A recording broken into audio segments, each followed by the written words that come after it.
नमस्कार। सोचिए, एक 20 साल पुराना भारी भरकम सीआरटी मॉनिटर जिसका भविष्य सिर्फ कबाड़ खाना था। क्या हो अगर उसे एक पूरी तरह से आधुनिक powerful all in one gaming machine में बदल दिया जाए।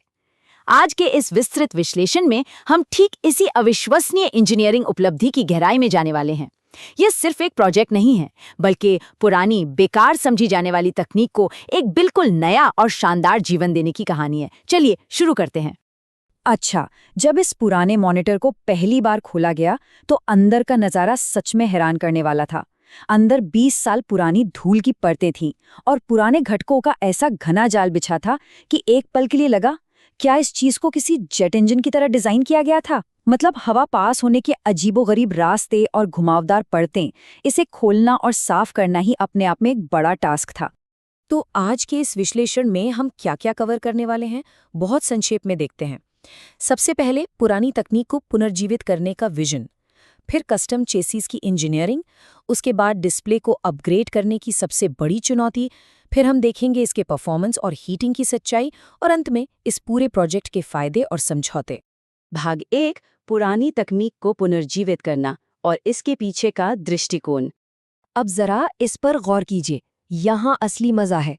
इस प्रोजेक्ट का पूरा आइडिया यही था कि बाहर से वो 2000 के दशक का भारी विंटेज लुक बरकरार रहे, लेकिन अंदर अंदर एकदम आधुनिक महत्वाकांक्षा छिपी हो। एक तरफ हमारे पास 20 साल पुराना ढांचा है और दूसरी तरफ हमारा लक्ष्य है उसी ढांचे के भीतर एक पूरी तरह से कार्यात्मक डेस्कटॉप पीसी, एक डेडिकेटेड ग्राफिक्स कार्ड और एक पावर सिस्टम को फिट करना। एकदम आमने सामने की टक्कर। भाग 2 पर आते हैं, एक कस्टम चेसी की इंजीनियरिंग, या कहें कि इस आधुनिक शक्ति को उस पुराने डिब्बे में फिट कैसे किया जाए। जाहिर सी बात है, सबसे पहले उस पुराने कैथोड रे ट्यूब और गैर जरूरी हिस्सों को पूरी तरह से बाहर निकालना पड़ा। लेकिन हार्डवेयर चुनते समय एक कमाल का फैसला लिया गया, कोई समझौता नहीं। अक्सर ऐसे छोटे बिल्ड में लोग लो प्रोफाइल या छोटे कंपोनेंट्स इस्तेमाल करते हैं, पर यहाँ B450 ITX motherboard, Ryzen 5 processor और ध्यान दीजिएगा, एक full size NVIDIA GTX 16 super graphics card. जी हाँ, पूरा का पूरा फुल साइज कार्ड। अब आप सोच रहे होंगे कि एक फुल साइज ग्राफिक्स कार्ड उस जगह पर कैसे लगा जो उसके लिए बनी ही नहीं थी। मानक पीसी केस वाले तरीके तो यहाँ फेल थे, तो यहाँ अपनाया गया एकदम देसी जुगाड़, लेकिन इंजीनियरिंग के साथ। भारी ग्राफिक्स कार्ड को सहारा देने के लिए सीधे सीआरटी के मेटल फ्रेम में छेद ड्रिल किए गए और एक भारी भरकम स्क्रू से उसे वहीं कस दिया गया। सुनने में अजीब लगता है ना, लेकिन यकीन मानिए ये तरीका आश्चर्यजनक रूप से बेहद मजबूत साबित हुआ। अंदर का काम तो हो गया, लेकिन बाहर का क्या? एक आधुनिक पीसी है तो भाई यूएसबी और बाकी पोर्ट्स तो चाहिए ही। इसके लिए मूल प्लास्टिक शेल और अंदर के धातु वाले फ्रेम को बेहद सावधानी से काटना पड़ा। ये एक बहुत ही नाजुक संतुलन था। आपको मदरबोर्ड का पैनल बाहर भी लाना है, लेकिन उस पुराने मॉनिटर का क्लासिक रेट्रो लुक भी खराब नहीं होना चाहिए। और अब आता है भाग 3, डिस्प्ले अपग्रेड की दुविधा।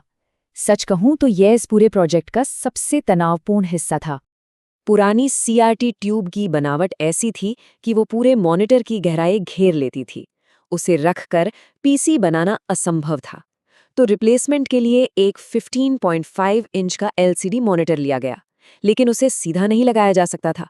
उसे पूरी तरह से छीलकर सिर्फ एक नंगा पैनल निकाल लिया गया। अब दिक्कत ये थी कि ये नया पैनल सीआरटी के सामने वाले सांचे से थोड़ा ज्यादा चौड़ा था, मतलब एक और बड़ी चुनौती। और यहाँ मुझे इस प्रोजेक्ट की ये बात सबसे अच्छी लगी। ये लाइन देखिए, इस बिल्ड का अधिकांश हिस्सा सिर्फ काम चलाऊ जुगाड़ और जिद्दीपन है। जब आपके पास 3D प्रिंटर या महंगे फैब्रिकेशन टूल न हो, तो बस आपकी रचनात्मकता और हार न मानने की जिद काम आती है। ये इस बात का बेहतरीन उदाहरण है कि कभी-कभी महान इंजीनियरिंग बस काम पूरा करने की जिद का ही दूसरा नाम होती है। तो इसे फिट कैसे किया गया? मॉनिटर के सामने वाले हिस्से के प्लास्टिक को अंदर से थोड़ा-थोड़ा काटा गया ताकि चौड़ी स्क्रीन अंदर बैठ सके, और फिर स्क्रीन को सुरक्षित करने के लिए हॉट ग्लू और टेप का इस्तेमाल हुआ। हाँ, आपने सही सुना। ये काम चलाऊ लग सकता है, लेकिन उस समय उपलब्ध संसाधनों को देखते हुए प्रोजेक्ट को सफल बनाने का यही सबसे व्यवहारिक और स्मार्ट तरीका था। भाग 4, प्रदर्शन और थर्मल वास्तविकताएं। चलिए अब इस जुगाड़ वाली मशीन को दौड़ा कर देखते हैं कि गेमिंग में इसका हाल कैसा रहता है। लेकिन रुकिए, बूट करने से पहले ये देखना जरूरी है कि इसे पावर कैसे दी गई। ये इंजीनियरिंग की एक छोटी सी पर बहुत ही शानदार जीत है। मॉनिटर और पीसी दोनों को पावर देने के लिए सिर्फ एक केबल का इस्तेमाल किया गया। और सबसे कमाल की बात, कंप्यूटर को चालू करने के लिए उसी पुराने चंकी सीआरटी पावर बटन को रीवायर किया गया। जब आप उसे दबाते हैं तो वो पुराना असली क्लिक वाला एहसास पूरी तरह से बरकरार रहता है। अब आते हैं परफॉर्मेंस पर। नतीजे सच में बहुत प्रभावशाली हैं। माइनक्राफ्ट में बिना शेडर्स के ये लगभग 150 FPS दे रहा है। लेकिन असली परीक्षा थी साइबरपंक 2077 जैसे भारी गेम में, और वहां भी इस सिस्टम ने लगातार 60 FPS से ऊपर का स्कोर दिया। इसका मतलब साफ है, सीपीयू और जीपीयू के बीच तालमेल बहुत बेहतरीन है, और इस बंद ढांचे में भी कोई बड़ी रुकावट या बॉटलनेक नहीं आ रहा है। लेकिन जाहिर सी बात है, इतने बंद डिब्बे में पावरफुल हार्डवेयर चलेगा तो गर्मी तो होगी ही। भारी गेमिंग के दौरान तापमान 70 डिग्री सेल्सियस के आसपास पहुंच गया। अब आमतौर पर यह थोड़ा गर्म माना जाएगा, लेकिन जिस तरह के बिना हवा वाले रेट्रो शेल में से पैक किया गया है, उस हिसाब से ये पूरी तरह से स्वीकार्य और सुरक्षित सीमा के भीतर है। तो हम पहुंच गए हैं भाग 5 पर, समझौते और स्थिरता। इस पूरे केस स्टडी का अंतिम फैसला क्या है? अगर हम इस पूरे प्रोजेक्ट का एक बैलेंस शीट बनाएं तो कुछ जोखिम और समझौते साफ दिखते हैं। प्लास्टिक काटना, हॉट ग्लू लगाना और 70 डिग्री तक का तापमान झेलना, ये वो शर्तें थीं जिन्हें मानना पड़ा। लेकिन इसका इनाम क्या मिला?